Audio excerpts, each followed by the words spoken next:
façam o tal do triplo C. Curta, comenta, porque a integração do chat ajuda muito, e compartilhe. Você pode fazer essas 3 coisas que ajudam o algoritmo a aparecer. Mas eu não estou brincando não, pessoal. Dá uma paradinha agora de 1 segundo e clica no joinha, porque às vezes sabe, essa pessoa já está acostumada a ouvir isso. Não, é importante que você faça isso, porque se você não fizer, inclusive atrapalha o vídeo. Parece que o vídeo é menos relevante. Então, e hoje nós tivemos um exemplo que me trouxe muita felicidade. Inclusive, queria agradecer a minha querida amiga Ana Paula Henkel, que mandou o vídeo num grupo que a gente estava agora.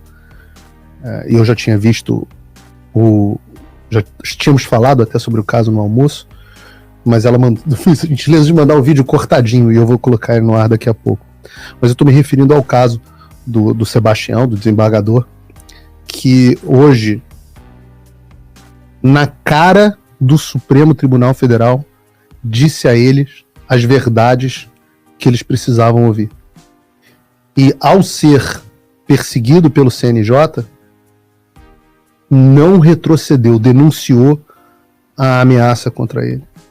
E ofereceu, ele já disse que enviará antes do prazo todos os extratos bancários, ele está abrindo e disse que publicará para todo o público saber todas as informações que ele vai prestar, porque ele não tem do que se envergonhar. Porque é interessante que essa ação, Paulo, eu estava ouvindo rapidamente, né, quando a gente viu, eu fiquei emocionado, depois eu vou até te explicar porquê, da entrevista que eu fiz com ele no 7 de setembro passado, mas eu fiquei emocionado porque ele fez questão de dizer, isso é uma ação intimidatória, e eu quero dizer aqui, diante do que está sendo gravado, diante de todos, eu não vou me deixar intimidar.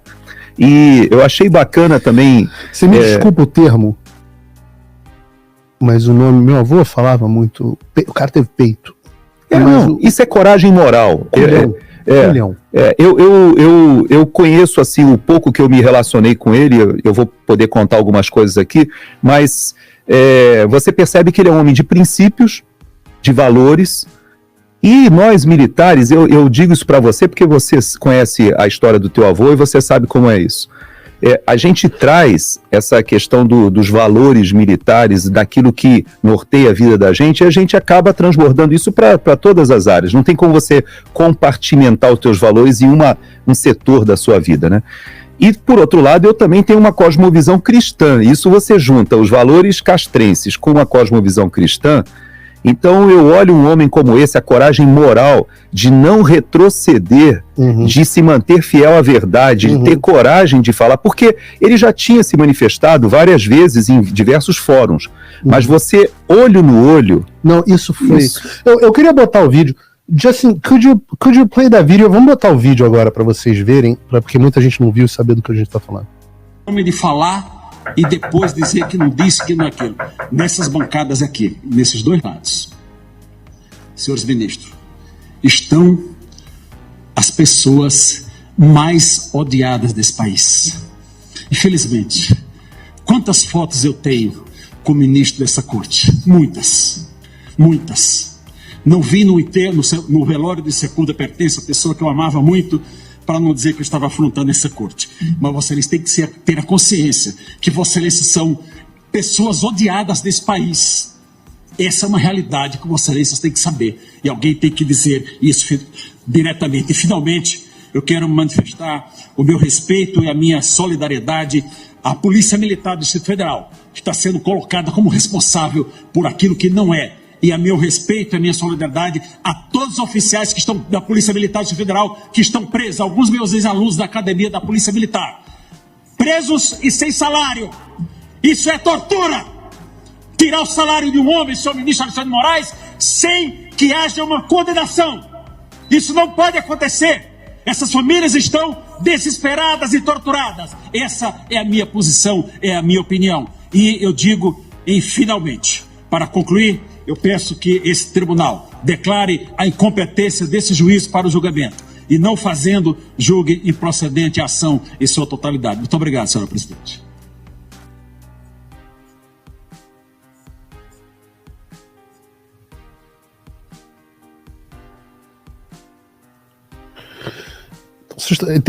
E há mais. Esse é um corte, mas é um corte importante. Tem que ser macho, tem que ter coragem de ir lá olhar na cara. Não teve apertinho de mão, não teve sorrisinho, não teve nada disso. Ele olhou e falou o que todo o Brasil pensa, com muito mais a perder, sendo investigado. E por que isso me dá, eu vou te dizer, Gerson, isso me dá uma esperança danada, porque eu acho que a coragem é contagiante, eu acho que a virtude é contagiante. Eu acho que o exemplo dele, do Alan, e que eu procuro seguir, e eu acho que o Constantino tem seguido também, de pessoas que vocês podem vir para cima da gente, que a gente não vai retroceder nem 1 milímetro.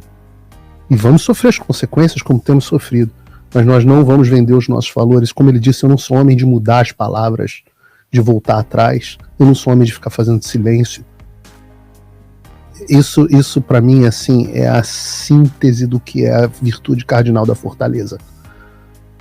E o interessante é que ele faz referência a algumas, vamos dizer assim, algumas leis ou algum embasamento legal ao argumento dele que todo mundo sabe. O que me deixa muito, assim, perplexo, eu te confesso que eu fico muito frustrado, e eu falei isso para ele.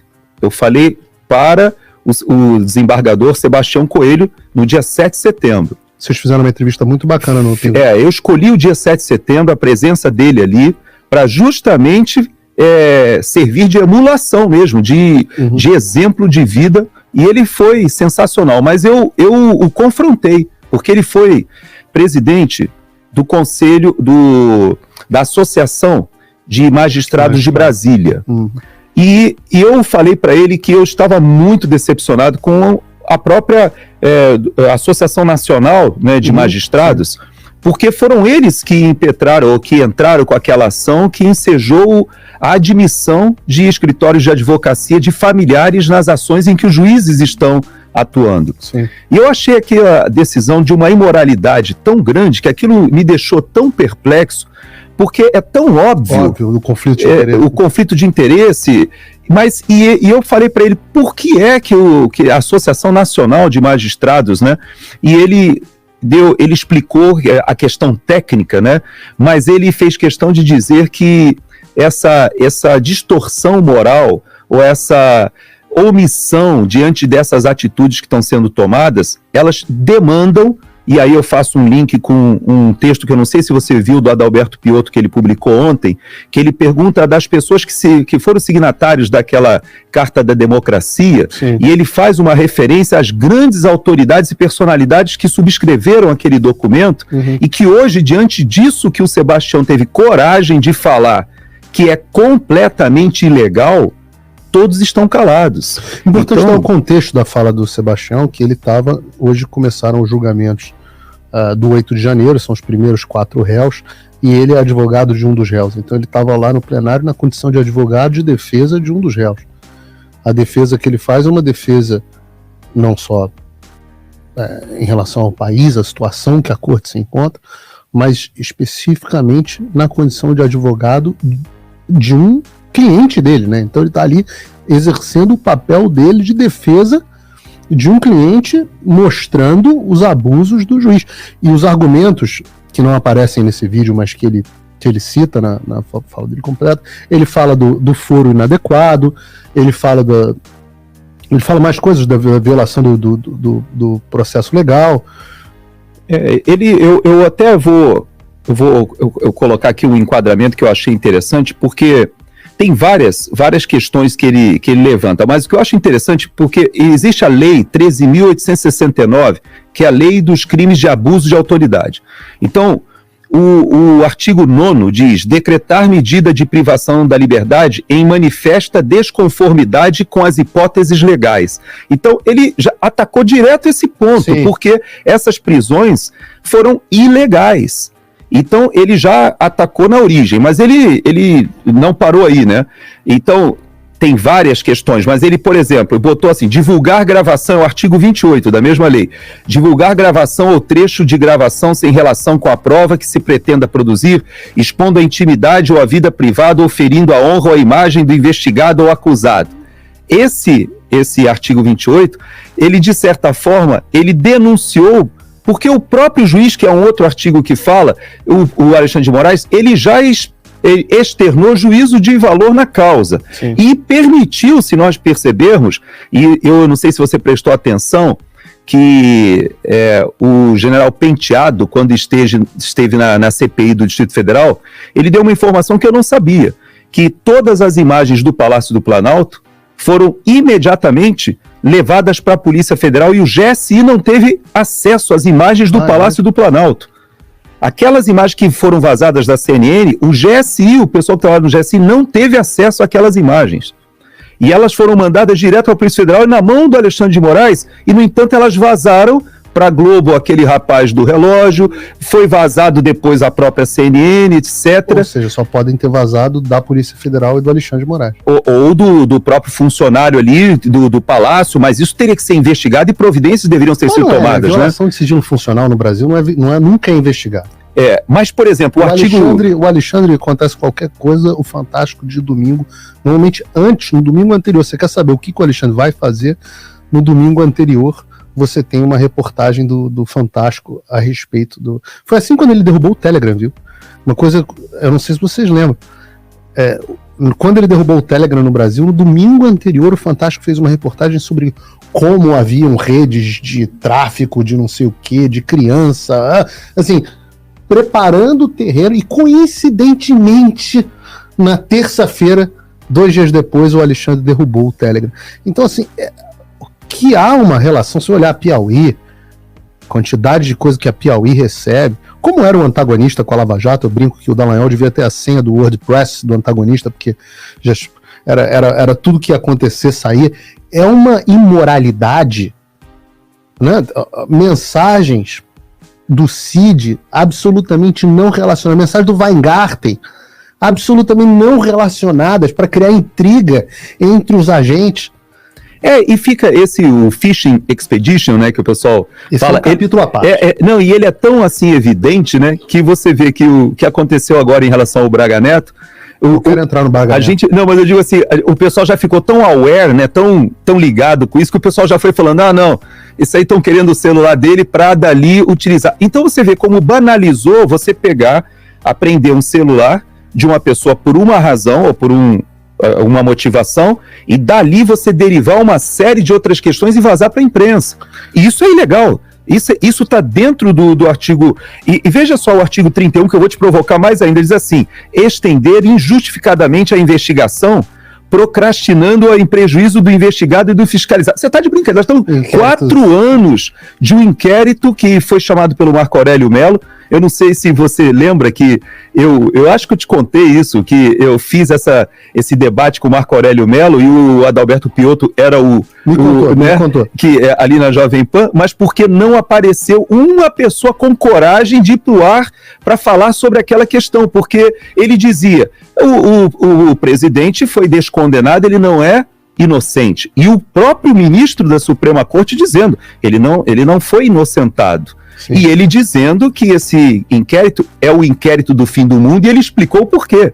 Então você veja que esse artigo 31 é tão óbvio que todas as pessoas que são remetidas para esses inquéritos, ou dos atos antidemocráticos, ou das fake news, elas na verdade estão sendo arroladas em um inquérito que nunca termina, em que as pessoas não são denunciadas, não são julgadas. E o pior, você pega o caso, você viu que o Sererê, ele foi solto essa semana, né? Finalmente. O cacique Sererê. Mas você 10 meses preso. 10 meses preso, mas... E a acusação, que ele nem foi julgado, mas a acusação era de incitação à violência, um crime que, se fosse julgado e condenado, era de 4 a 6 meses, 6 na pior hipótese, mas no caso dele poderia ser 4, reclusão. Que não caberia a reclusão e se converteria ali em ação comunitária, uma multa, etc. Só que ele teve 10 de preventivo.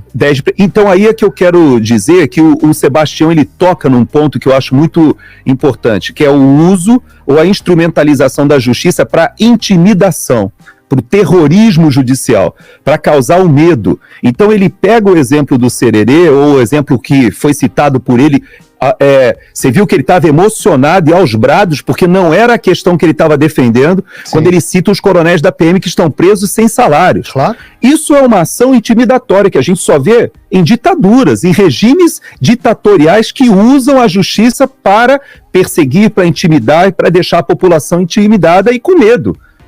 E eu achei muito bacana, aí, só te dando esse insight para a gente voltar, foi a atitude dele no 7 de setembro, quando ele falou: nós vamos esperar até quando para voltar às ruas? E ele foi incisivo em dizer: não podemos nos deixar vencer pelo medo. E você vê que ele estava falando no nosso programa, mas ele foi lá e falou isso no olho deles.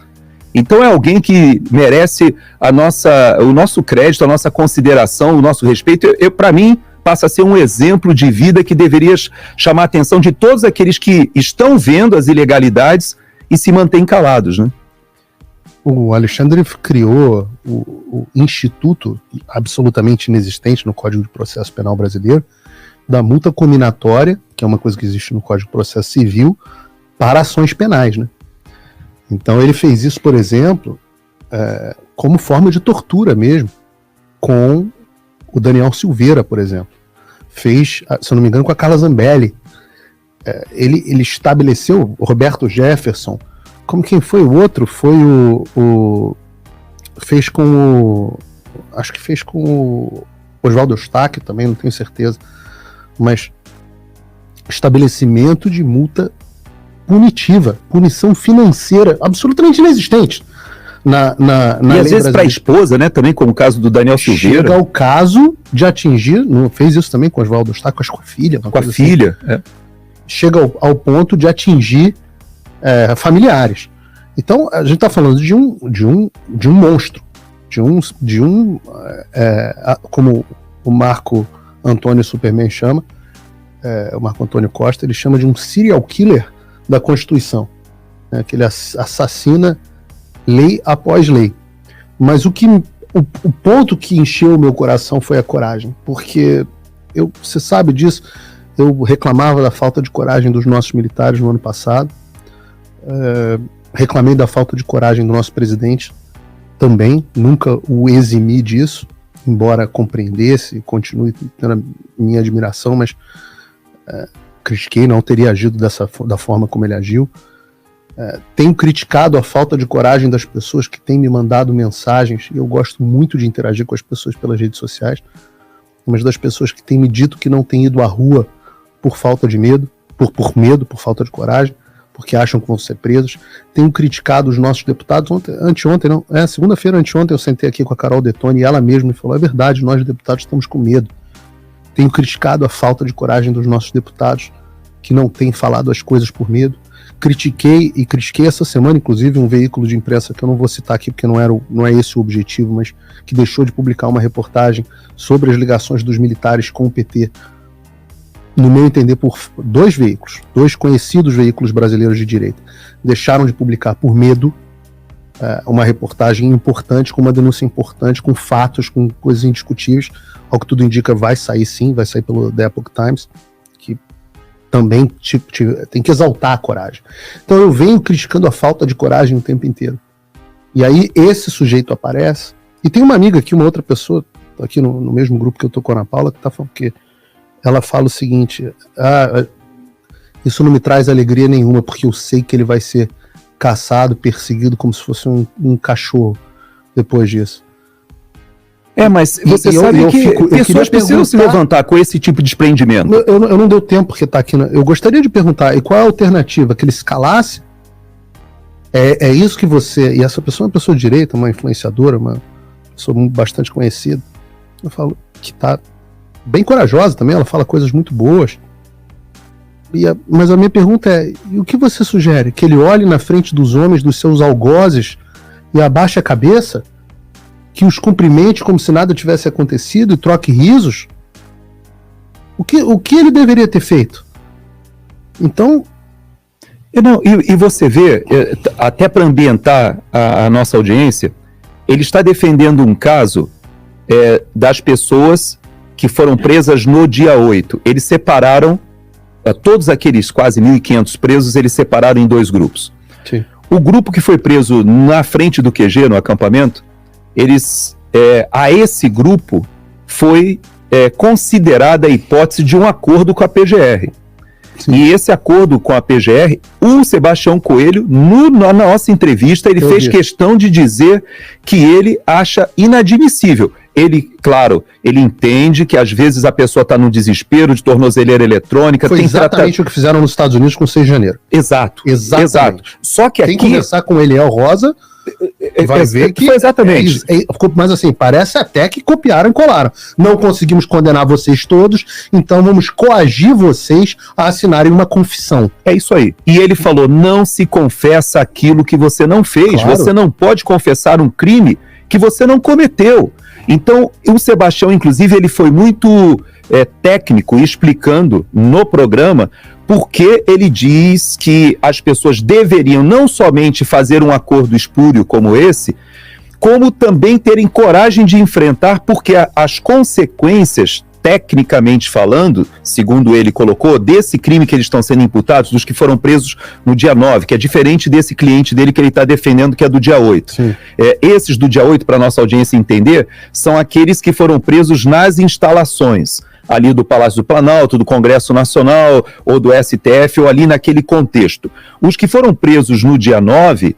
eles, inclusive, depois foram revistas as acusações, eles estão sendo acusados por incitação ou alguma coisa, por associação criminosa, alguma coisa desse tipo, que não se justifica. Mas hoje, agora você vê que coisa interessante. Ainda na lei de abuso de autoridade, o artigo 32, Paulo, diz assim, negar ao interessado, seu defensor ou advogado, acesso aos autos de investigação, preliminar ao termo circunstanciado, ao inquérito ou a qualquer outro procedimento investigatório de infração penal, civil ou administrativa.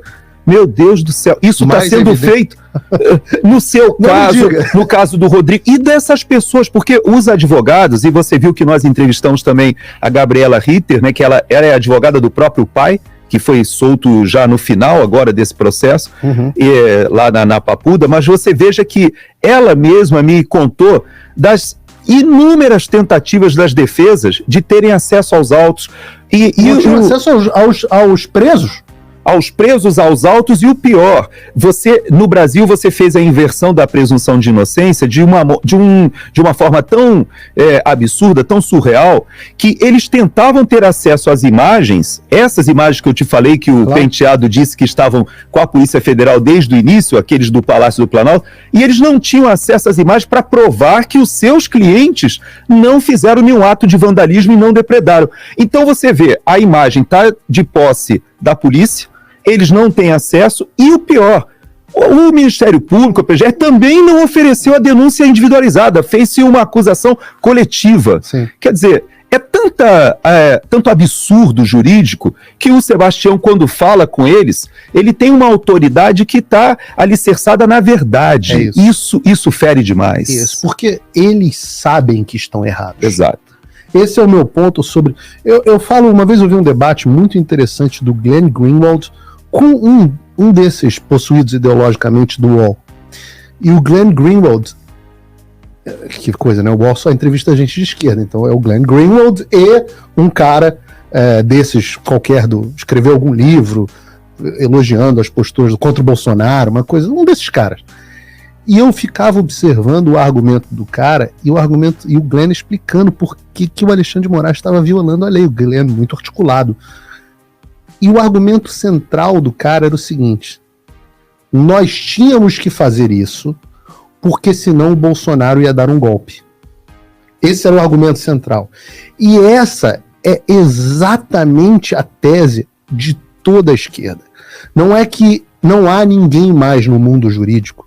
Pode pegar o Cacai, pode pegar qualquer um, do Zanin, pode pegar qualquer cara. Não há mais no mundo jurídico ninguém que defenda juridicamente o que está sendo feito.